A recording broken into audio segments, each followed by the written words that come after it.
Hey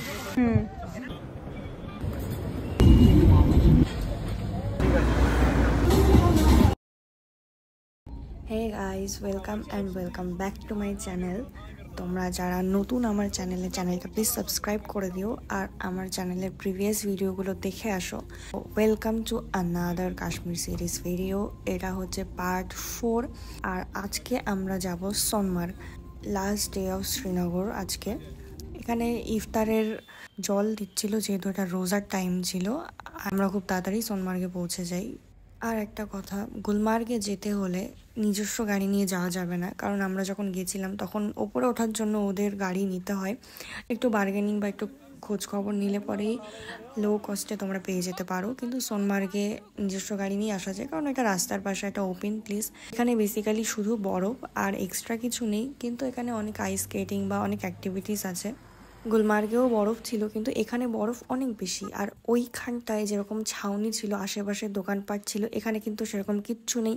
এখানে শুধু বরফ, আর বৃষ্টি আসলে তো হয়েই গেছে। কিন্তু সেদিন বৃষ্টি হয়নি, লাস্ট গুলমার্গের দিনই বৃষ্টি হয়েছিল।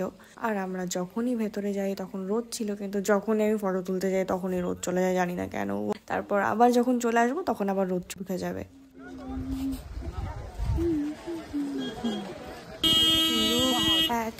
আমি জাস্ট ছবি তুলছিলাম।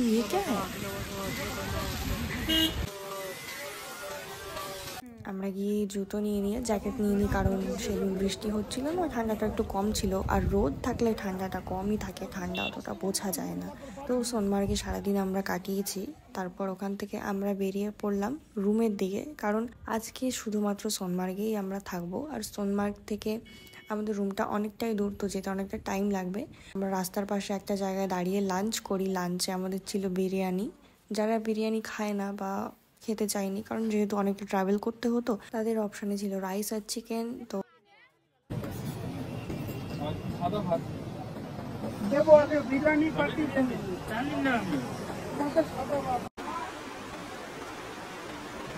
যেহেতু আমরা যেখানে স্টে করেছিলাম, মানে হাউস বোটে ফুডিং লজিং দুটোই ইনক্লুড ছিল, তো আমরা যেখানেই যাচ্ছিলাম লাঞ্চটা ওরা রেডি করে প্যাকিং করে দিয়ে দিচ্ছিল। আর বাকি ব্রেকফাস্ট আর ডিনারটা তো বোটের ভেতরেই হচ্ছিল। সবাই ঘুমাতে ঘুমাতে বাসে করে আসছিল, আর অনেকটা জ্যাম ছিল রাস্তায়, যার জন্য আমাদের প্রচুর টাইম লেগে যায়। তো আজও আগের দিনের মতনই আমাদের লাঞ্চ প্রোভাইড করে দিয়েছিল। আজকে দেখতেই পাচ্ছ তোমরা, বিরিয়ানি খেয়েছি আমরা। রাস্তার একটা পাশে একটা নিরিবিলি জায়গা দেখে দাঁড়িয়েছিলাম, আর ওখানে এত ঠান্ডা হাওয়া দিচ্ছিল। মানে পাহাড়ে বেসিক্যালি বরফে অতটা ঠান্ডা লাগে না রোদ থাকলে, কিন্তু ওই যে হাওয়াটা দেয়, মোটামুটি হাওয়াতেই কাঁপুনি উঠে যায়। তারপর আমরা বিকালের ভেতরেই প্লেন ল্যান্ডে চলে আসি। এখানে মোটামুটি বিকাল মানে সন্ধ্যাটা অনেক পরে হয়, ওখানে 6টা-7টা বাজলেও তখনও রোদ থাকে। এই যে টাইমটা তোমরা দেখছো, এইটা কিন্তু অলমোস্ট 7টা বাজে, 7:45 বাজে। এরকম টাইমে আমাদের এদিকে সন্ধ্যা হয়ে যায়, কিন্তু এরকম টাইমে এখানে দেখো কীরকম রোদ। কিন্তু আবার এদিকে চাঁদ উঠে গেছে।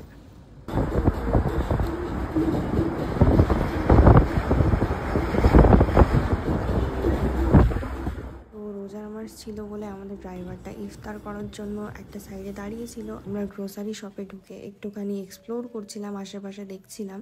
আজকে আমরা সেরকম কোথাও বেরোইনি, কারণ নেক্সট দিন আমরা চলে যাব সোজা পেহেলগাঁও, আর ওখান থেকেই বাড়ি চলে আসবো।